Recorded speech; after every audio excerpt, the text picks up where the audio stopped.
إن الحمد لله نحمده ونستعينه ونستغفره ونؤمن به ونتوكل عليه ونعوذ بالله من شرور أنفسنا ومن سيئات أعمالنا من يهده الله فلا مضل له ومن يضلله فلا هادي له وأشهد أن لا إله إلا الله وحده لا شريك له وأشهد أن محمدًا عبده ورسوله أما بعد فإن خير الحديث كتاب الله وخير الهدي هدي محمد صلى الله عليه وسلم وشر الأمور محدثاتها وكل محدثة بدعة وكل بدعة ضلالة وكل ضلالة في النار. أعوذ بالله من الشيطان الرجيم. بسم الله الرحمن الرحيم. يا أيها الذين آمنوا اتقوا الله حق تقاته ولا تموتن إلا وأنتم مسلمون. يا أيها الناس اتقوا ربكم الذي خلقكم من نفس واحدة وخلق منها زوجها وبث منهما رجالا كثيرا ونساء واتقوا الله الذي تساءلون به والأرحام إن الله كان عليكم رقيبا. يا أيها الذين آمنوا اتقوا الله وقولوا قولا سديدا يصلح لكم أعمالكم ويغفر لكم ذنوبكم ومن يطع الله ورسوله فقد فاز فوزا عظيما. بسم الله الرحمن الرحيم.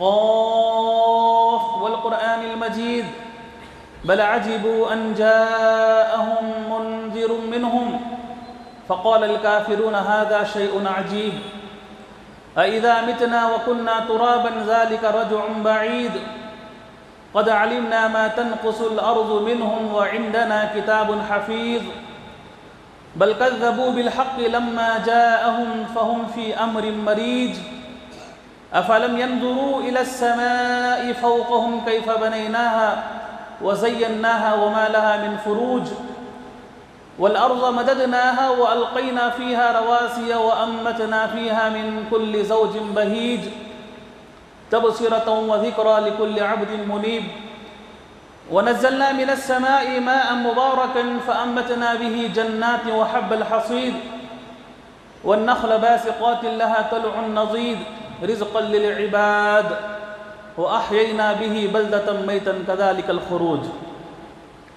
وقال تبارك وتعالى ظهر الفساد في البر والبحر بما كسبت أيدي الناس ليذيقهم بعض الذي عملوا لعلهم يرجعون. وقال تعالى يا أيها الذين آمنوا إذا نودي للصلاة من يوم الجمعة فاسعوا إلى ذكر الله وذروا البيع ذلكم خير لكم إن كنتم تعلمون.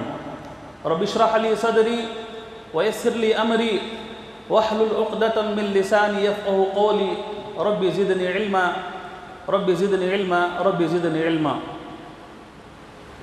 ہر قسم کی تعریف حمد و ثنا بڑائی بزرگی کبریائی اس اللہ رب العالمین کے لیے جو اس پوری کائنات کا ذرے ذرے کا خالق مالک رازق مدبر پالنہار ہے. وہ رب العالمین جس نے اپنی تمام مخلوقات میں سے مجھے اور آپ کو ایک انسانی مخلوق بنا کے پیدا کیا. وہ اللہ چاہتا اپنی مخلوقات میں سے مجھے اور آپ کو دوسری مخلوق بھی بنا سکتا تھا. کوئی پتھر کوئی پرندہ کوئی جانور کوئی حجر کوئی شجر کچھ بھی بنا سکتا تھا.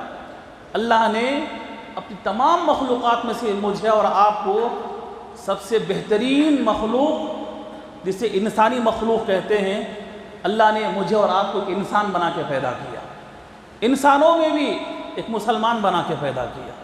مسلمانوں میں بھی صحیح راستے پر چلنے والا توحید کے راستے پر چلنے والا قرآن و حدیث کے راستے پر چلنے والا بنایا. یہ اللہ تعالیٰ کا بہت بڑا احسان ہے ہمارے اوپر. ہم ہر ہمیشہ جب بھی دعا کریں ہاتھ اٹھائیں اللہ سے یہ بھی دعا کریں کہ اللہ تو نے مجھے مسلمان بنایا توحید پر چلنے والا بنایا. یہ اللہ کا بہت بڑا کروڑوں احسان ہمارے اوپر ہے. اس کے بعد درود و سلام ہو تمام انبیاء پر، خصوصاً ہمارے آخری نبی جناب محمد رسول اللہ صلی اللہ علیہ وسلم پر، جن کی کوششوں قربانیوں سے یہ دین ہم تک پہنچا ہے۔ اللہم صلی علی محمد وعلی آل محمد کما صلیت علی ابراہیم وعلی آل ابراہیم انک حمید مجید۔ اللہم بارک علی محمد وعلی آل محمد کما بارکت علی ابراہیم وعلی آل ابراہیم انک حمید مجید۔ محترم حضرات، خطبے کے شروع میں نے آپ کے سامنے 2 آیتیں پڑھی ہیں۔ ایک آیت سورہ روم کی بڑی مشہور آیت ہے۔ میں سمجھتا ہوں کہ اتنے سارے جو خطبے یہاں جمعہ کے ہوتے ہیں، کسی نہ کسی خطبے کے جمعہ میں آپ نے یہ آیت بار بار آپ نے سنا ہوگا، ظہر الفساد فی البر والبحر بما کسبت ایدی الناس۔ دوسری آیت جو میں نے پڑھا سورہ جمعہ کی، یہ تو بارہا آپ نے سنا ہی ہے، خاص کر جمعہ کے دن جو نماز ہوتی ہے، ظہر کی نماز، جمعہ کی نماز، پہلی رکعت میں امام صاحب یہی پڑھاتے ہیں، یا ایھا الذین آمنوا اذا نودی للصلاۃ من یوم الجمعہ۔ ان دونوں آیات کی روشنی میں آج جو مجھے موقع ملا ہے خطبہ دینے کا، مختصر وقت میں 2-4 باتیں آپ کے سامنے بیان کروں گا میں۔ پہلی بات، تھوڑا غور سے سنیں، کان کھول کے سنیں، کوئی اونگنا نہیں، سونا نہیں، کیونکہ جمعہ کا وقت مختصر ہوتا ہے، بڑی اہم باتیں ایک امام یا خطیب آپ کے سامنے لے کر کے آتا ہے۔ پہلی بات آج کے خطبہ جمعہ سے میں آپ کو یہ بتانا چاہتا ہوں، آج جس ماحول میں ہم زندگی گزار رہے ہیں، خاص کر پچھلے 10 سالوں سے ہمارے اوپر، مسلمانوں کے اوپر کوئی نہ کوئی آفت دن بدن آتے جا رہی ہے۔ خاص کر ان پچھلے 10 سالوں میں صبح ہوتی ہے جب ہم اخبار پڑھتے ہیں، کوئی نیوز دیکھتے ہیں، کوئی قانون پاس ہو گیا، کبھی وقف بل کے نام پر، کبھی مسجدوں کے نام پر، کبھی حجاب کے نام پر، کبھی کچھ۔ اکثر مسلمان کہتے ہیں کہ ہم دعا بھی کرتے ہیں، کوشش بھی کر رہے ہیں، سب کچھ ہو رہا ہے، لیکن حالات بہتر نہیں ہو رہے ہیں، کچھ نہ کچھ جو ہے سننے کو ملتا ہے۔ میرے بھائیوں، ایک بات آپ کو بتاؤں میں، ہم مسلمان ہیں، ہم مومن ہیں، ایک بات آپ کو ذہن میں ہمیشہ رہنی چاہیے، یہ جو کائنات اللہ تعالیٰ نے بنایا ہے، یہ کائنات ہماری مرضی سے نہیں چلتی ہے، یہ ہر مسلمان سمجھ سکتا ہے۔ یہ جتنی بڑی کائنات ہے، یہ دنیا، یہ کائنات ہماری مرضی سے نہیں چلتی ہے، ہم چاہیں کہ ایسے چلے نہیں ہوتا ایسے، کیونکہ اللہ نے قرآن مجید کے اندر کہا وَمَا تَسْقُطُ مِن وَرَقَةٍ، ورقہ کہتے ہیں پتا، ورقہ کہتے ہیں پتا، درخت کا پتا ٹوٹ کے گرتا ہے زمین پر، اس کا علم بھی اللہ تعالیٰ کو ہے، اس کا علم بھی اللہ کو ہے، اللہ سب کچھ جانتا ہے، دنیا میں کیا ہو رہا ہے مسلمانوں کے ساتھ، ہمارے ملک میں، ہمارے شہر میں، اور پوری دنیا کے اندر مسلمانوں کے ساتھ، فلسطین کے اندر کیا ہو رہا ہے، سب کچھ اللہ کو معلوم ہے، لیکن یہ کائنات ہماری مرضی سے نہیں چلتی، ہماری چاہت کے مطابق نہیں چلتی۔ وَمَا تَشَاءُونَ، آپ کو معلوم ہے آیت ہے، وَمَا تَشَاءُونَ إِلَّا أَن يَشَاءَ اللَّهُ، اللہ کہتا ہے تم جیسے چاہتے ہو وہ نہیں ہوتا، اللہ جو چاہتا ہے وہ ہوتا ہے۔ اس کائنات کے اندر جو کچھ ہو رہا ہے اللہ کو معلوم ہے۔ بعض غفلت بھرے ہوئے مسلمان کہتے ہیں اللہ تعالیٰ خاموش بیٹھا ہے، اللہ کو معلوم نہیں ہے، مسلمان کٹے جا رہے ہیں، پٹے جا رہے ہیں، مرے جا رہے ہیں، اللہ کو معلوم نہیں۔ ارے نادانو، یہ آیت پڑھو نا، یہ وَمَا تَشَاءُونَ إِلَّا أَن يَشَاءَ اللَّهُ، تم جو چاہتے ہو وہ نہیں ہوتا، رب جو چاہتا ہے وہ ہوتا ہے، اللہ چاہتا ہے وہ ہوتا ہے۔ اللہ اکبر، کتنی بڑی بات اللہ تعالیٰ نے اس آیت کے اندر کہی ہے۔ مکی دور کے اندر اللہ کے نبی صلی اللہ علیہ وسلم جب مکہ کے اندر موجود تھے، اس وقت 2 بڑی سپر پاور طاقتیں تھیں اس وقت، ایک ہے ایران اور ایک ہے روم۔ ایران کے اندر کافروں کی حکومت تھی اور روم کے اندر عیسائیوں کی حکومت تھی۔ مکہ کے کافر چاہتے تھے ایران جیت جائے، اور مسلمان چاہتے تھے، نبی اور صحابہ چاہتے تھے روم جیت جائے۔ دونوں کے درمیان بڑی لڑائی ہوئی، بڑی سپر پاور طاقتیں تھیں وہ، لیکن کیا ہوا؟ ایران جیت گیا، کافروں کی حکومت جیت گئی، عیسائی ہار گئے، روم ہار گیا۔ اس کی طرف کون تھے؟ مسلمان تھے، نبی تھے، صحابہ تھے۔ نبی کے چاہنے سے بھی جو ہے روم نہیں جیت سکا، صحابہ کے چاہنے سے بھی روم نہیں جیت سکا۔ کافروں نے چاہا کہ ایران جیت جائے، ایران جیت گیا۔ صحابہ نبی کے پاس آئے، کہا اللہ کے رسول آپ نے چاہا، ہم نے چاہا کہ روم جیت جائے۔ نبی نے کہا مسلمانوں یہ دنیا ہماری چاہت کے مطابق نہیں چلتی، اللہ جو چاہتا ہے وہ ہوتا ہے۔ آج جو کچھ ہو رہا ہے چاہے ہمارے ملک میں ہو چاہے دنیا کے اندر ہو، اللہ کو معلوم ہے کیا کچھ ہو رہا ہے، اس کے اندر بھی اللہ کی حکمت ہے، اللہ کے فیصلے میں حکمت ہے۔ ہم بس اللہ کے فیصلے پر راضی رہیں اور زندگی گزارتے رہیں۔ دوسرا پیغام آج کے حالات کو لے کر، یہ جو دنیا کے جو ماحول ہیں، اجتماعی حالات ہمارے اعمال کے تابع ہوتے ہیں۔ اجتماعی حالات، اجتماع مطلب پورے کائنات کے مسلمانوں کے دنیا کے حالات ہمارے اعمال کے تابع ہوتے ہیں۔ ہمارے اعمال اچھے، دنیا کے حالات بھی اچھے ہوں گے۔ ہمارے اعمال خراب، دنیا کے حالات بھی خراب ہو جائیں گے۔ دیکھو نبی صلی اللہ علیہ وسلم کے دور میں مدینے کے اندر جنگ احد، پہلی جنگ کون سی ہوئی؟ جنگ بدر۔ دوسری جنگ جنگ احد ہوئی۔ جنگ احد کے موقع پر ذرا غور سے سنیں، اس سے ہمیں بات معلوم ہوگی۔ جنگ احد کے موقع پر نبی صلی اللہ علیہ وسلم نے 50 تیر چلانے والے صحابہ کو کہا، جو لوگ عمرہ کے لیے گئے ہیں، حج کے لیے گئے ہیں، معلوم ہے جنگ احد جہاں احد کا پہاڑ ہے وہاں ایک الگ سے چھوٹا سا پہاڑ ہے، جو معلم ہوتے ہیں نا بتاتے ہیں کہ دیکھو یہاں نبی صلی اللہ علیہ وسلم نے 50 تیر چلانے والے صحابہ کو یہاں چھپا کے رکھا تھا۔ بقیہ صحابہ کو نبی نے کہا چلو ہم میدان میں لڑنے کے لیے جائیں گے۔ 50 تیر چلانے والے صحابہ کو نبی نے کہا تم اچھی طریقے سے تیر چلانے والے ہو، تم یہیں چھپے رہنا، یہیں بیٹھے رہنا، ہم چاہے جنگ جیت جائیں ہار جائیں، جب تک میں نہ کہوں یہاں سے آنا نہیں، یہیں بیٹھے رہنا۔ جنگ شروع ہوئی، مسلمان جیت گئے، پہلے مرحلے میں مسلمان جیت گئے، کافر بھاگ گئے، مال غنیمت پڑا ہوا تھا، مسلمان مال غنیمت لے رہے تھے۔ ادھر جو 50 تیر چلانے والے جو صحابہ جن کو نبی نے بٹھایا تھا، نبی نے کہا تھا کہ کسی بھی حالت میں اٹھنا نہیں یہاں سے۔ انہوں نے چھپ کے دیکھا کہ ارے مسلمان جیت گئے ہیں، کافر بھاگ گئے ہیں، مال غنیمت لوٹ رہے ہیں، چلو بھاگو یہاں سے، ہمیں بھی مال مل جائے گا۔ نبی کی مخالفت کی انہوں نے، کیا کیا انہوں نے؟ نبی کے حکم کی مخالفت کی انہوں نے۔ چھپے ہوئے بیٹھے ہوئے وہ صحابہ بھاگ کے آئے مال جمع کرنے کے لیے۔ نبی نے کہا تھا کہ اٹھنا نہیں، بیٹھے رہنا، یہ میرا حکم ہے، چاہے ہم جیت جائیں ہار جائیں، تم یہیں بیٹھے رہنا۔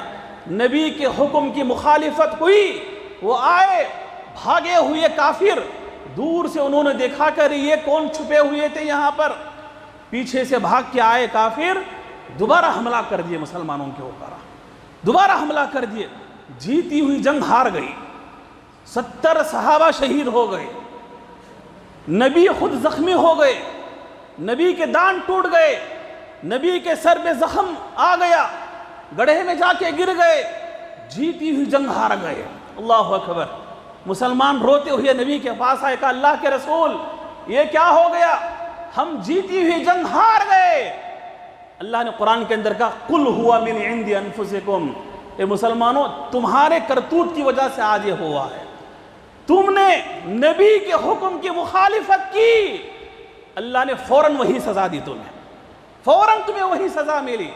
آج ہم اپنی زندگی کے اندر کتنے نبی کی مخالفت کرتے ہیں، نہ ہماری داڑھی نبی کے جیسی، نہ ہماری نماز نبی جیسی، نہ ہمارے لین دین کے معاملات نبی جیسے۔ نبی کی کتنی ہم مخالفت کرتے ہیں دن بھر، اور امید لگا کے بیٹھیں کہ ہمارے حالات اچھے ہو جائیں گے۔ ایک مرتبہ انہوں نے نبی کی مخالفت کی، فوراً وہی سزا ملی۔ اور آج دن بھر ہم نبی کی کتنی مخالفت کرتے ہیں، اور امید لگا کے بیٹھیں کہ حالات اچھے ہو جائیں گے۔ مسلمانوں، اپنے حالات کو سیدھا کرو، اچھے کرو۔ ہمارے جو ظاہری اعمال، ہماری جو باطنی اعمال ہیں، نبی کے جیسے ہونی چاہیے۔ یہ پہلا پیغام تھا میرا خطبہ جمعہ کا۔ دوسرا پیغام، مختصر وقت میں ہم ایسے کہ ویسے جی لیں گے۔ کسی کی عمر 50 60 70 سال ہے، ہماری زندگی ویسے ختم ہو جائے گی، لیکن یاد رکھنا ہماری جو آنے والی جو نسل ہے، ہمارے جو بچے ہیں، ہماری جو اولاد ہے، ان کا کیا ہوگا؟ آج ہمارے لیے جینا مشکل ہو رہا ہے، کبھی یہ قانون، کبھی وہ قانون، کبھی یہ کبھی وہ، ہمارے سانس لینے کے لیے جو ہے نا وقت نہیں ہے۔ آنے والے نسل کا کیا ہوگا؟ بچوں کا کیا ہوگا؟ یہ ہمارے ننھے منھے بچے، یہ جوان بچے جب بڑے ہوں گے، اس وقت حالات کیا ہوں گے؟ کیا ہوں گے حالات؟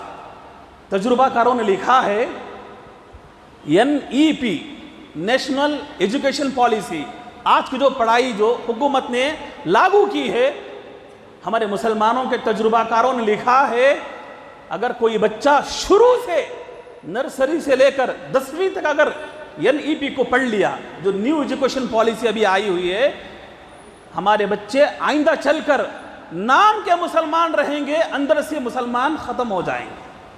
اللہ اکبر! ایسے حالات آنے والے ہیں میرے بھائیوں۔ کرنا کیا ہے ہمیں؟ ہماری اولاد کو اچھی تعلیم دینا، دینی تعلیم دینا ہے۔ ہم ویسے کے ویسے چلے جائیں گے، اگر ہماری اولاد بگڑ جائے گی، ہماری اولاد نافرمان ہو جائے گی، یاد رکھنا ہمارے مرنے کے بعد یہ اولاد ہمیں دعا بھی نہیں کرے گی۔ اللہ کے واسطے میرے بھائیوں، اپنی اولاد کو دین سکھاؤ، نماز سکھاؤ، لاؤ مسجد کو مسجد میں بٹھاؤ، قرآن پڑھاؤ، عقیدہ سکھاؤ، ایمان کیا ہے بتاؤ، خطبہ کے اندر بٹھاؤ، بچوں کو دروس کے اندر بٹھاؤ اور حلقوں کے اندر بٹھاؤ، بتاؤ کہ دین کیا ہے۔ آئندہ چل کر اگر حالات خراب بھی ہو جائیں، یہ بچوں کو توحید اتنی سکھاؤ کہ مرتے مر جائیں گے لیکن کبھی دین سے نہیں ہٹیں گے، کبھی دین سے نہیں ہٹیں گے۔ آج دیکھیں نہیں، دنیا کی تعلیم میں ایسے لگے ہوئے ہیں کہ کتنی لڑکیاں غیروں کے ساتھ بھاگ رہی ہیں۔ یہ توحید نہ ہونے کی وجہ سے، دینی تعلیم نہ ہونے کی وجہ سے ہے۔ میرے بھائیوں، اپنے بچوں کو جو ہے دینی تعلیم سکھاؤ۔ اگر آپ نے بچوں کو دین سکھایا، دینی تعلیم سکھایا، کتنے فائدے ہیں آپ کو، کتنے فائدے ہیں آپ کو۔ نمبر 1، آپ کو زندگی میں چین کی زندگی نصیب ہوگی، سکون کی زندگی نصیب ہوگی۔ آپ کے بچے نمازی ہیں، قرآن کے حافظ ہیں، دیندار ہیں، دنیا میں بھی کامیاب ہیں۔ لوگ آپ کو کہیں گے، ارے کس کا بچہ ہے یہ؟ فلاں صاحب کا بچہ ہے، کتنا نام روشن ہوگا۔ یہ پہلا فائدہ ہے۔ اگر آپ نے اپنے بچوں کو دین سکھایا، اگر آپ نے اپنے بچوں کو دین کی تعلیم دی، آپ بوڑھے ہو جائیں گے، آپ بوڑھے ہو جائیں گے، آپ کے بچے جوان ہو کر بڑھاپے میں آپ کا سہارا بنیں گے، بڑھاپے میں آپ کا سہارا بنیں گے۔ آج اللہ اکبر، کتنی درد کے ساتھ آپ کو بتاؤں میں، ہمارے نوجوانوں کو ماں باپ کی قدر نہیں ہے۔ واللہ آج کے ماحول میں بات کرنے کا طریقہ نہیں ہے اپنے ماں باپ کو، کیسے جھڑک کے بات کرتے ہیں ماں باپ سے، کیونکہ دین کی تعلیم ہم نے بچوں کو نہیں دی ہے۔ ارے قرآن سے اٹھاؤ نا، کبھی بچوں کو پڑھاؤ، کبھی پارہ نمبر 15 صرف بنی اسرائیل اٹھا کے 3 رکوع آپ پڑھائیں بچوں کو۔ اللہ نے تفصیل سے آپ کو بتایا ہے، وَقَضَىٰ رَبُّكَ أَلَّا تَعْبُدُوا۔ ماں باپ کیا چیز ہیں، کیسے بات کرنا ہے، کیسے ان کے سامنے کھڑے ہونا ہے، کیا دعا انہیں کرنا ہے، اللہ نے قرآن کے اندر بتایا ہے۔ آج بچے ماں باپ کو کیسے بات کرتے ہیں معلوم؟ ارے اللہ نے بتایا کہ یہ جو کندھے ہیں نا، یہ کندھے جھکا کے رکھو ماں باپ کے سامنے۔ آج ہمارے نوجوان بچے سینہ چوڑا کر کے کھڑے ہوتے ہیں، آنکھ میں آنکھ ملا کے بات کرتے ہیں، ماں باپ کو ڈر کے بات، ماں باپ بچوں کو ڈر کے بات کرتے ہیں، کہیں میرا بچہ غصے میں نہ آ جائے، کہیں میری بچی غصے میں نہ آ جائے۔ اللہ اکبر! جھڑک کے جیسے گھر کے نوکرانیوں کو جیسے بات کرتے ہیں نا، ایسے جو ہے ماں باپ سے بات کرتے ہیں نوجوان۔ یہ بچے بڑھاپے میں آپ کا سہارا بنیں گے۔ اگر آپ نے بچوں کو دین کی تعلیم نہیں دی، بوڑھے ہونے کے بعد یہ بچے آپ کو کسی اولڈ ایج ہاؤس میں آپ کو داخل کر دیں گے۔ یہ آپ کے دیون ہنڈی کے اولڈ ایج ہاؤس کے جماعت کے ذمہ داروں نے بتایا، اللہ اکبر، سن کے بڑا درد ہوا، بڑی تکلیف ہوئی۔ انہوں نے کہا کہ 200 سے زیادہ ماں باپ کو ہم نے اپنے ہاتھوں سے قبر میں دفن کیا، ہم نے قبرستان لے گئے، آج تک ان بوڑھے ماں باپ کے بچے آج تک ہمیں آ کر کے نہیں پوچھے کہ ہمارے ماں باپ کہاں گئے. گھر میں بوجھ بن گئے تھے ماں باپ، یہ بوڑھے ماں باپ لا کے اولڈ ایج ہاؤس میں داخل کر دیے. آج تک ان کی اولاد پوچھنے نہیں آئی کہ ہمارے ماں باپ کہاں چلے گئے. اللہ کے واسطے دین کی تعلیم دو، دین سکھاؤ اپنے بچوں کو، ورنہ یہ بچے آپ کو کسی کوڑے دان میں پھینک دیں گے. اللہ اکبر. تیسرا فائدہ، اگر آپ اپنے بچوں کو دین سکھائیں گے، آپ مر جائیں گے، مرنے کے بعد یہ اولاد آپ کو دعا دے گی. اللہ، وہ حدیث آپ نے سنا نا، انسان مر جاتا ہے، عمل کا سلسلہ ختم ہو جاتا ہے، 3 چیزیں انسان کو جو ہے ثواب کے ذریعہ کے طور پر پہنچتی رہتی ہیں. ان میں سے تیسری چیز ولد صالح یدعو لہ، نیک اولاد اپنے ماں باپ کو جب دعا دیتی ہے مرنے کے بعد. ارے کتنے ایسے ماں باپ مر گئے، چلے گئے، ان کی اولاد نشے میں ہے، شراب میں پڑی ہوئی ہے، اور نہ جانے کیسے کیسے جو ہے گلیوں کے لچے لفنگے بن کے پڑے ہوئے ہیں. ماں باپ چلے گئے، کوئی انہیں احساس نہیں، نہ دعا، نہ ان کے نام کا کوئی ذکر، کوئی کچھ نہیں ہے. آپ چاہتے ہیں کہ مرنے کے بعد آپ کی اولاد آپ کو دعا دے، دینی تعلیم دو، دینی تعلیم دو.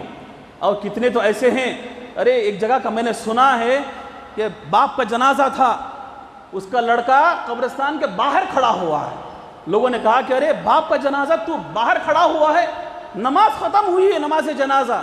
وہ کہتا ہے کہ نہیں، میں پاک نہیں تھا اس لیے باہر کھڑا ہوا ہوں، پاک نہیں تھا میں باہر کھڑا ہوا ہوں، غسل ہے میرے اوپر.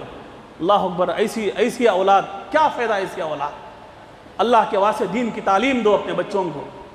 ایک فائدہ اور بھی ہے، اگر آپ دنیا کے اندر بچوں کو جو ہے دینی تعلیم دیں گے، مرنے کے بعد آخرت میں اللہ تعالیٰ آپ کو جنت کا جوڑا پہنائے گا. جنت کا جوڑا، جب سارے لوگ ننگے کھڑے ہوں گے، پیارے نبی صلی اللہ علیہ وسلم کہتے ہیں جنتی لباس پہنایا جائے گا. جنتی لباس پہنا. ماں باپ پوچھیں گے اے اللہ، یہاں تو ساری انسانی مخلوق ننگی کھڑی ہوئی ہے اور آج ہم کو جنت کا جوڑا پہنایا گیا ہے، جنت کا لباس. کس لیے اے اللہ؟ جواب دیا جائے گا بِأَخْذِ وَلَدِكُمَ الْقُرْآنِ، تم نے دنیا میں بچوں کو قرآن سکھایا تھا. اللہ اکبر. قرآن تم نے اپنے بچوں کو سکھایا تھا، تمہارے بچے قرآن کے حافظ بنے تھے. آج سب کے سامنے تمہارے لیے جنتی لباس پہنایا جا رہا. اللہ اکبر. اللہ تعالی ہمارے بچوں کو نیک بنائے، اللہ ہمارے بچوں کو نیک بنائے، حافظ قرآن بنائے، دین کا معلم بنائے. آپ اپنے بچوں کو دینی تعلیم دو. میرے بھائیو، ہم ایسے ویسے چلے جائیں گے. آنے والے حالات کا مقابلہ کرنے کے لیے بچوں کو دینی تعلیم دینا بہت ضروری ہے. مسجدوں کے اندر بار بار اعلان ہوتے ہیں، لاؤ بچوں کو مکتب کے لیے، لاؤ بچوں کو مدرسے کے لیے، لاؤ. اس سمر کے اندر سمر کیمپ چلائے جا رہے ہیں. دماغ میں بات جاتی نہیں. ہمیشہ جو ہے دنیاوی کورس کے اندر، ٹھیک ہے دنیا پڑھاؤ، کون نہیں چاہتا، لیکن دین سکھاؤ نا. کم سے کم آپ کے بچے مسلمان تو بن کے مریں. دین سکھاؤ، عقیدہ سکھاؤ. میرے بھائیو، آج کے خطبہ جمعہ میں تیسرا پیغام میرا ہے. یہ جمعہ اللہ تعالیٰ نے پورے سال کے اندر، جیسے رمضان کا مہینہ بڑے مہینوں کا سردار جسے کہا گیا ہے، یہ جمعہ کا دن پورے ہفتے بھر کے دنوں کا سردار ہے. جمعہ کا دن آتا ہے. ایک زمانہ تھا، آپ کے بچپنوں میں آپ نے دیکھا ہوگا، آپ کے باپ دادا کے زمانے کے مسجدیں بھری رہتی تھی. اللہ اکبر. وقت سے پہلے لوگ آ کے بیٹھتے تھے، ہر ایک کے ہاتھ میں قرآن ہوتا تھا، سورہ کہف پڑھنے کی آوازیں آتی تھی مسجدوں کے اندر. امام کو آنے کے لیے جگہ نہیں ملتی تھی. اللہ اکبر. آج زمانہ گیا میرے بھائیوں، آج یہ زمانہ گیا. امام ممبر پر بیٹھتا ہے، مسجد آدھی بھی بھری نہیں رہتی، کہیں کہیں پر پہلی صف بھی نہیں بھری رہتی ہے. جمعہ کی قدر کرے میرے بھائیوں. اسی لیے میں نے خطبے کے شروع میں وہ آیت پڑھا، یا ایھا الذین آمنوا اذا نودی للصلاۃ من یوم الجمعہ. جب جمعہ کے دن آواز دی جائے تمہارے لیے، نودی کہتے ہیں آواز لگانے کو، نودی للصلاۃ، نماز کے لیے، جمعہ کے لیے اذان دی جائے، فسعوا الی ذکر اللہ. فسعوا کے معنی چل کے نہیں، دوڑ کے آؤ، جلدی سے آؤ جمعہ کے لیے. جمعہ کی قدر کرو میرے بھائیوں. جمعہ کے تعلق سے 2 حدیثیں میں نوٹ کر کے لایا ہوں، سنیں. پیارے نبی جناب محمد رسول اللہ، پوری مجلس سے آواز آنی چاہیے. پیارے نبی جناب محمد رسول اللہ صلی اللہ علیہ وسلم کی حدیث ہے، افضل الصلوات عند اللہ صلاۃ الصبح یوم الجمعۃ فی جماعت. اللہ اکبر، کیا پیاری حدیث ہے. پیارے نبی فرماتے ہیں تمام نمازوں میں سب سے افضل نماز، افضل کہتے ہیں بہت زیادہ فضیلت والی، سب سے افضل نماز اگر کوئی نماز ہے جمعہ کے دن فجر کی نماز جماعت کے ساتھ. جمعہ کے دن فجر کی نماز کیسے؟ جماعت کے ساتھ. افضل الصلوات عند اللہ صلاۃ الصبح یوم الجمعۃ فی جماعت. تمام نمازوں میں سب سے افضل نماز جمعہ کے دن فجر کی نماز جماعت کے ساتھ ہے. اللہ اکبر. لیکن آج ہمارا حال کیسا ہے؟ کسی مسجد کی رپورٹ لینا ہے آپ. آج مسجدوں کے لیے کتنے بڑے تعاون ہوتے ہیں، کیا کیا چندے ہوتے ہیں، فلاں ہوتے ہیں. کسی مسجد کی رپورٹ لینا ہے آپ، فجر کی نماز میں پہنچ جائیں، کتنے مصلی آتے ہیں، اس مسجد کی حالت آپ کو معلوم ہو جائے گی. اللہ کے لیے آئے ہو میرے بھائیو، فجر کی نماز کے لیے آؤ. آپ نے وہ سنا ہے نا کہ ایک مرتبہ اسرائیل کے کسی پرائم منسٹر نے کہا تھا کہ بڑی میٹنگ ہوئی ان کی کہ مسلمان جاگ رہے ہیں، فلاں کر رہے ہیں، وہ کر رہے ہیں، فلاں کر رہے ہیں، کیا کیا ہمیں کرنا ہے. اس نے کہا تھا جس دن فجر کی نماز میں مسلمان جمعہ کی نماز کی طرح آ کر کے بھر جائیں تب ہمیں جاگنا ہوگا کہ مسلمانوں کے ساتھ ہمیں کیا کرنا ہے. ابھی مسلمان سو رہے ہیں. ابھی جاؤ فجر کی نماز کے اندر، مسجدوں کے اندر دیکھو ابھی مسلمان سو رہے ہیں، چلو اپنے اپنے کام میں لگ جاؤ. ایک بات میں اس نے میٹنگ ختم کر دی اس نے. اور حقیقت ہے دشمنوں کو معلوم ہے کہ ہم سو رہے ہیں، ابھی بھی غفلت میں ہیں اور امید لگا کے بیٹھے ہیں کہ حالات اچھے ہو جائیں گے. دوسری حدیث جمعہ کے تعلق سے پیارے نبی جناب محمد رسول اللہ صلی اللہ علیہ وسلم فرماتے ہیں من غسل واغتسل، جس نے جمعہ کے دن غسل کیا، وبکر وابتکر، جلدی سے مسجد آیا، تمام کام کاج چھوڑ کر کے جلدی سے مسجد آیا، اور ومشى ولم يركب، چل کے مسجد آیا، سوار نہیں ہوا. کسی کا گھر مسجد کے اطراف میں نزدیک میں ہے، قریب میں ہے، اللہ کے واسطے آج سے آپ جمعہ خطبہ سننے کے بعد یہ عہد کریں کسی کا گھر مسجد سے قریب ہے چل کے آؤ. ہاں کسی کا گھر بہت دور ہے سوار ہو کے بھی آئیں، انشاءاللہ اللہ اجر دینے والا ہے. نبی فرماتے ہیں حدیث کے اندر وَمَشَى وَلَمْ يَرْكَبْ، چل کے آتا ہے، سوار ہو کے نہیں آتا. وَدَنَا مِنَ الْإِمَامِ، امام سے قریب ہو کے بیٹھ جاتا ہے. كَانَ لَهُ بِكُلِّ خُطْوَةٍ، وہ جو چل کے آئے تھے نا، ہر قدم کے بدلے میں کیا ملنے والا ہے؟ ہر قدم کے بدلے میں کیا ملنے والا ہے؟ اجر سنۃ صیامھا وقیامھا، ہر قدم کے بدلے میں 1 سال کے نفلی روزوں کا اور 1 سال کے نفلی نمازوں کا ثواب ملے گا. یہ حدیث جھوٹی حدیث نہیں ہے، یہ میں اپنی طرف سے نہیں بیان کر رہا ہوں، پیارے نبی صلی اللہ علیہ وسلم کی حدیث ہے یہ، اور ترمذی کی حدیث ہے. جمعہ کے دن آپ جو چل کے مسجد کے لیے آتے ہیں، ہر قدم کے بدلے میں کیا ملنے والا بتاؤ اپنے لوگوں کو. یہ حق بات ہے، یہ ہر قدم کے بدلے میں 1 سال کے نفلی نمازوں کا ثواب اور 1 سال کے نفلی روزوں کا ثواب. کتنا اجر ہمیں ملے گا. جمعہ کی قدر کرو میرے بھائیوں. تیسری حدیث جمعہ کے تعلق سے پیارے نبی جناب محمد رسول اللہ صلی اللہ علیہ وسلم کی حدیث ہے کہ جب فرشتے مسجد کے دروازوں پر کھڑے ہو جاتے ہیں، پہلے وقت میں کون آیا، دوسرے وقت میں کون آیا، تیسرے وقت میں کون آیا، وہ حدیث آپ نے بارہا سنی ہے. جیسے ہی اذان ہوتی ہے، امام جو ہے خطیب ممبر پر چڑھ جاتا ہے، وہ فرشتے اپنا دفتر بند کر لیتے ہیں. کہاں جاتے ہیں فرشتے؟ آسمان میں نہیں جاتے ہو، مسجد میں آ کر کے بیٹھ جاتے ہیں. کیوں؟ امام کا خطبہ سننے کے لیے. استمعون الحدیث، استمعون الذکر، خطبہ سننے کے لیے فرشتے بیٹھ جاتے ہیں. یہاں غور کرنے کی بات ہے، فرشتوں کو ہمارے خطبے کی ضرورت ہے، لیکن آج کے لوگوں کو ہمارے خطبے کی ضرورت نہیں ہے. کب آتے ہیں؟ ٹائم دیکھتے ہیں، 1:20 کو خطبہ ختم ہوتا، 1:15 کو دوڑے آئے، وضو کیے، 1:20 تک ختم ہوا، نماز پڑھے، چلے گئے. پھر خطبے کی ضرورت نہیں آج لوگوں کو. کہاں سے اصلاح ہوگی؟ کہاں سے توحید سیکھیں گے؟ ایمان کیا ہے کیا کہاں سیکھیں گے آپ؟ ارے بچا کوچا 1 جمعہ کا خطبہ ہے، ویسے ہی صبح شام کے درس میں بیٹھتے نہیں ہیں، نمازوں کا اہتمام نہیں ہے. بچا 1 جمعہ کا خطبہ، اس کے لیے بھی آخر میں آتے ہیں اور خطبے کی ضرورت نہیں. فرشتے بیٹھ کے سنتے ہیں. امام کا خطبہ. میرے بھائیو جمعہ کا اہتمام کرو. آخری بات آج کے خطبہ جمعہ میں، آج مسلمانوں کو اپنے اخلاق سدھارنے کی ضرورت ہے. اخلاقی اعتبار سے دیکھو نا، اتنے کمزور ہیں مسلمان. آج دنیا میں ایک غیر مسلم ایک مسلمان سے تجارت کرنے میں، بزنس کرنے میں، معاملات کرنے میں، مسلمان تو مسلمان غیر بھی ڈرتے ہیں مسلمان سے.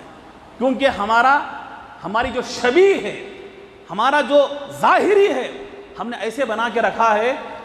اخلاق کسے کہتے ہیں میرے بھائی؟ ایک بات، یہ جو مشہور کتاب جو ریاض الصالحین ہر مسجد کے اندر موجود ہے نا، ہر گھر کے اندر بھی ہونا چاہیے. کون سی کتاب؟ ریاض الصالحین. اس کو لکھنے والے امام نووی رحمہ اللہ، صحیح مسلم کی شرح انہوں نے لکھی ہے. اس کتاب کے اندر تشریح کرنے والے شیخ بن باز اور شیخ عثیمین رحمہ اللہ نے ایک بات انہوں نے ذکر کی ہے، اخلاق، کیریکٹر کسے کہتے ہیں. بڑی اچھی تعریف انہوں نے لکھی ہے. کہتے ہیں کف الاذى، بذل الندى، طلاقۃ الوجہ. ان تین چیزوں کا نام اخلاق ہے. کف الاذى، بذل الندى، طلاقۃ الوجہ. ان تین چیزوں کا نام اخلاق ہے. مسلمان اگر ان تین چیزوں پر عمل کرے، اپنے اخلاق سدھارے، پوری دنیا کے اندر یہ مسلمان روشن ہو جائیں گے. روشن اخلاق کے معاملے میں کیا ہے اس تین چیزوں کا نام؟ نمبر 1 کف الاذى، ہماری طرف سے کسی کو تکلیف نہ ہو. کف الاذى کے معنی، آخری بات ہے ذرا غور سے سنیں میرے بھائی. کف الاذى، ہماری طرف سے کسی کو تکلیف نہ پہنچے. سامنے والا مسلمان، غیر کوئی بھی ہو، مسلمان کون ہے؟ سلوشن ہے مسلمان، پرابلم نہیں ہے. کسی کے لیے مسلمان پرابلم نہیں ہے، مسلمان سلوشن ہے. کسی کے لیے حل بتاتا ہے مسلمان، کسی کے لیے راستے میں روڑا نہیں بنتا. آج مسلمان کیسے معلوم؟ لین دین کے معاملات میں اتنے غلیظ ہیں، اتنے کچے ہیں. اللہ اکبر، ایک مرتبہ کوئی لے لیا، اب بھول جاؤ اسے. پھرتے اس کے پیچھے چپل پھڑ جائیں گے. وہ دیتا نہیں، سامنے والا دیتا نہیں. ایک مشہور واقعہ میں نے پڑھا کتاب کے اندر. ایک مسلمان کسی عیسائی کے پاس کام کرتا تھا، کار کا ڈرائیور تھا، وہ ڈرائیونگ کرتا تھا باہر کے ملک میں. اسے جو ماہانہ جو وظیفہ ملتا تھا، آمدنی ہوتی تھی، سیلری ملتی تھی، وہ اپنے مالک کے پاس جمع کرتا تھا. لے ہوئی 3 سال کے بعد مجھے دینا، میں واپس اپنے ملک کو جاؤں گا، میری بچی کی شادی ہے. اپنی ماہانہ تنخواہ جو بھی آتی تھی اپنے مالک کے پاس جمع کرتا تھا. مالک کون تھا؟ عیسائی تھا وہ. اللہ اکبر. 3 سال جیسے ختم ہوئے، مالک کے پاس لینے کے لیے گیا کہ میری جتنی 3 سال سے جمع کی ہوئی میری رقم ہے وہ دے دو. دیا نہیں. وہ کون سی رقم؟ کیسی رقم؟ کب دیا تو نے؟ بیچارہ پریشان، غریب، اتنے سالوں سے جمع کیا ہوا. فلاں کو بلایا، اس کو بلایا، اس گنڈے کو بلایا، فلاں کو بلایا، رقم آئی نہیں. کسی نے کہا کہ بھائی اتوار کے دن وہ چرچ میں یہ عبادت کے لیے جاتا ہے یہ، اور اس کا فادر وہاں رہتا ہے چرچ کے اندر. جا کے اس کے فادر کو بولو کہ تمہارے کمیونٹی کا وہ آدمی جس کے پاس میرے 3 سال سے رقم جمع کیا دے نہیں رہا ہے. یہ بیچارہ گیا. اب اتنے سارے میں نے طریقے اپنا لیا، میرا کام نکلا نہیں. آخر میں جا کے بولنے میں کیا گیا؟ فادر کے پاس گیا، جا کے کہا کہ فلاں آدمی تمہاری کمیونٹی کا آدمی کرسچن ہے، وہ میں اس کے پاس پیسے جمع کیا، 3 سال کی میری یہ محنت، میرا پسینہ ہے، وہ دے نہیں رہا ہے. اس نے کہا کہ ٹھیک ہے کوئی بات نہیں. ایک کاغذ لیا، ایک جملہ اس کے اندر لکھا ہے، سینٹنس اس نے لکھا اور اس مسلمان کو دیا، جا کر کے اس فلاں آدمی کو دے دینا. وہ بیچارہ آیا، ایک کاغذ کا ٹکڑا کیا کرے گا یہ؟ جا کے دیا. دینے کے بعد اس نے پڑھا، فوراً پیسے لا کر کے اس کو مسلمان کو دے دیا. ارے پریشان، کس کو لایا میں، کس سے بات کیا، میرے پیسے نکلے نہیں. اس فادر کو جا کے ملنے کے بعد کاغذ کا ایک ٹکڑا دیا اور پڑھ کے فوراً میرے پیسے لا کے دے دیا. کیا تھا اس کے اندر؟ کیا لکھا تھا اس کے اندر؟ جانتے ہیں کیا تھا اس کے اندر؟ وہ فادر نے لکھا تھا پیسے واپس کر دے، کب سے تو مسلمان ہو گیا ہے.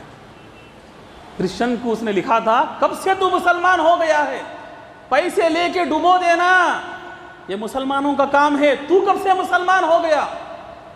فوراً گیا، پیسے واپس لا کر کے دے دیا. پوری دنیا کے اندر یہ ہماری چھاپ بیٹھی ہوئی ہے کہ حق مارنا، پیسے لے کے نہ دینا مسلمانوں کو کام ہو گیا۔ میرے بھائیوں، مسلمان کیا ہے؟ کف الاذی، ہماری طرف سے کسی کو تکلیف نہ پہنچے۔ دوسری بات بذل الندی، کہ ہم دوسروں کو دینے والے بنیں۔ ہمارے معاشرے میں، ہمارے محلے میں، سوسائٹی میں کتنے غریب ہیں، کتنے یتیم ہیں، کتنے بیوہ ہیں، کہیں ایسا نہ ہو کہ ہم پیٹ بھر کے کھا رہے ہیں، بازو والا پڑوسی غریب، یتیم و بیوہ، یتیم یہ سمجھے کہ میرا باپ تو گیا تو بس میری ساری خوشیاں چلی گئیں۔ دوسروں کا خیال کریں، یہ مسلمانوں کا کام ہے، یہ نبی نے یہی کیا ہے اخلاق کے اندر۔ تیسری چیز طلاقت الوجہ، مسکرا کے ملیں۔ ایسا لگتا ہے کہ مسکراہٹ بہت قیمتی، بہت بڑی چیز ہے۔ مسجد میں جیسے آئے فوراً چلے گئے، نہ کسی سے سلام، نہ کسی سے کلام، نہ کسی کو مسکرانا، نہ کسی کو دیکھنا۔ ارے جیسے کوئی مندر ہوتی ہے، ٹنگ بل کے گھنٹی بجا کے چلے گئے۔ آج مسجدوں کو ویسے بنا کے ہم نے رکھا ہوا ہے۔ اللہ تعالیٰ نے نمازیں کیوں فرض کی ہیں؟ تاکہ مسلمان بار بار ملتے رہیں، آپسی مسائل سناتے رہیں، یہ محبت، یہ الفت باقی رہے۔ پھر بھائیوں، باتیں بہت تھیں، میں نے خطبہ جمعہ کے اندر یہی چند باتیں آپ کے سامنے ذکر کی ہے۔ سب سے پہلی چیز، یہ دنیا کے اندر جو بھی حالات چل رہے ہیں اللہ کی مرضی سے چلتے ہیں یہ، اور ہمارے اعمال کے تابع ہوتے ہیں، ہمارے اعمال کو اچھے رکھیں۔ دوسری چیز، ہماری اولاد کو نیک بنائیں، دینی تعلیم دیں۔ اور تیسری چیز، جمعہ کے دن کی فضیلت اور اہمیت کو جانیں، وقت سے پہلے مسجد کو آئیں، جمعہ کے دن مسجد کو آباد رکھیں۔ اور آخری چیز، ہمارے اخلاق کو اچھے رکھیں، انشاءاللہ یہ حالات بھی اچھے ہوں گے۔ میرے بھائیوں، بہت سارے لوگ دعا کی درخواست کرتے ہیں، جمعہ کے دن کا وقت دعائیں قبول ہونے کا وقت ہے۔ ایک چھوٹی سی بچی جو ہے 15 سال کی، اقرا جس کا نام ہے، کینسر کی مریض ہے، وہ بلڈ کینسر ہے۔ اللہ اکبر، اسی مسجد میں صاحب بیٹھے ہوئے، انہوں نے دعا کی درخواست کی ہے۔ آپ اللہ کے واسطے اس بچی کے لیے دعا کریں ہوئے، اللہ تعالیٰ اس بچی کو صحت عطا فرمائے، تندرستی عطا فرمائے، اللہ اس بچی کے علاج کو کامیابی عطا فرمائے، اس کی دواؤں میں اللہ تعالیٰ شفا عطا فرمائے۔ آمین۔ اقول قولی ھذا استغفر اللہ لی ولکم ولسائر المسلمین واستغفروہ انہ هو الغفور الرحیم۔